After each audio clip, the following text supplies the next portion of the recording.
So, back in early 2026, the world was told this story of a huge, overwhelming victory. The message could not have been clearer.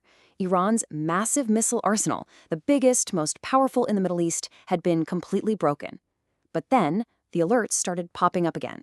So, what on earth is really going on? On one side, you've got these official statements from the White House declaring Iran's missile capacity functionally destroyed. Sounds like a decisive military win, right? But then you look at the other side and you see missiles are still landing, capitals are under fire, and global markets are absolutely panicking. I mean, these two realities can't both be true, or can they? This is the big question, right? It's the central puzzle that we are going to unpack today. If the Allied campaign was such a massive success, how in the world is Iran still in the fight, still firing missiles? Okay, let's dive into this. To really get what's happening, we've got to first understand just how devastating that initial Allied campaign really was. See, this wasn't just about playing defense and shooting down missiles in the air. The strategy was much, much smarter than that. The whole idea was to go for the jugular, the one choke point that matters. Think about it. Iran could have mountains of missiles, but they're basically just expensive metal tubes if you have no way to fire them. So by targeting the launchers, the archers, not the arrows, the coalition aimed to permanently cripple Iran's ability to even get a major attack off the ground. And wow, was that strategy effective? Just look at these numbers. Before the conflict, Iran had something like 450 launch platforms ready to go. Within just a few weeks, that number cratered, falling all the way down to 70. That's a 75% reduction. Their ability to launch those massive, overwhelming waves of missiles was, for all intents and purposes, gone. And what did that lead to? This number right here. A staggering 90% drop in the number of missiles they could fire each day. So from a pure numbers perspective, the official story was right. Iran's ability to wage that kind of saturation war, to just overwhelm its enemies with sheer volume, was shattered. But the war wasn't over. Not even close. Okay, so if almost all of the archers were gone, who was still firing the arrows?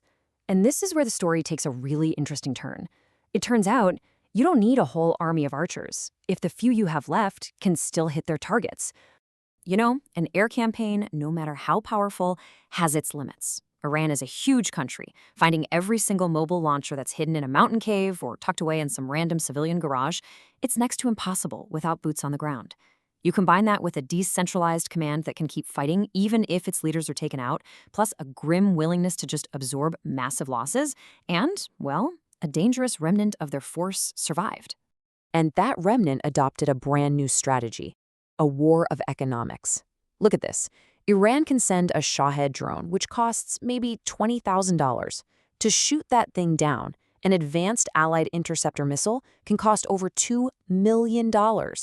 Iran doesn't have to win on the battlefield anymore. It just has to make the defense so ridiculously expensive that its enemies can't afford to keep it up. The goal is to bankrupt the shield. And this, right here, brings us to the real heart of the story. Iran realized it couldn't win with a sledgehammer anymore, so it picked up a scalpel. The threat didn't just vanish. It evolved into something much more precise, and frankly, in some ways, a lot more dangerous. So let me introduce you to the game changer, the Hypersonic Glide Vehicle, or HGV. Now, this is not your typical ballistic missile that just flies in a predictable arc, like a baseball. No, this is a whole different beast.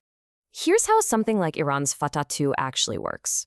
First, a rocket boosts it to unbelievable speeds. We're talking Mach 13 to 15. That's 15 times the speed of sound.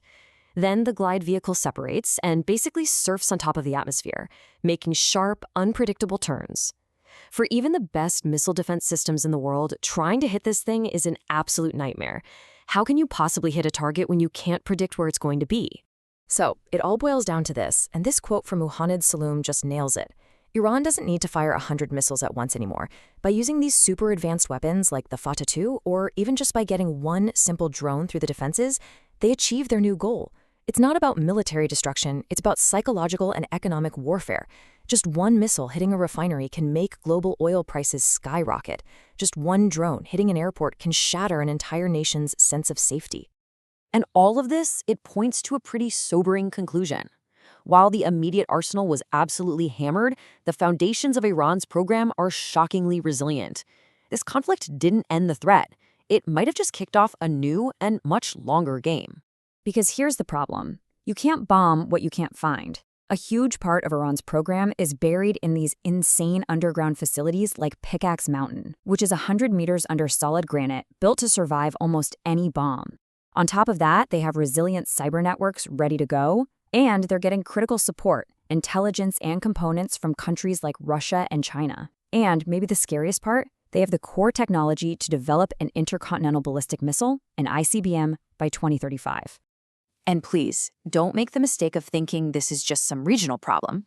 The U.S. Director of National Intelligence is projecting a 5-fold increase in missiles that can hit the United States by 2035, and Iran is a key country pushing that number up. The technology and the ambition, they haven't gone anywhere. Which brings us all the way back to our paradox. Iran's arsenal was shattered. The sledgehammer was broken. But what's replaced it is a scalpel. It's more precise, much harder to defend against, and it's backed by a foundation that's nearly impossible to destroy. It really forces us to ask a tough question. By crippling Iran's quantity, did the world accidentally create a new threat that's smarter, more efficient, and potentially far more dangerous?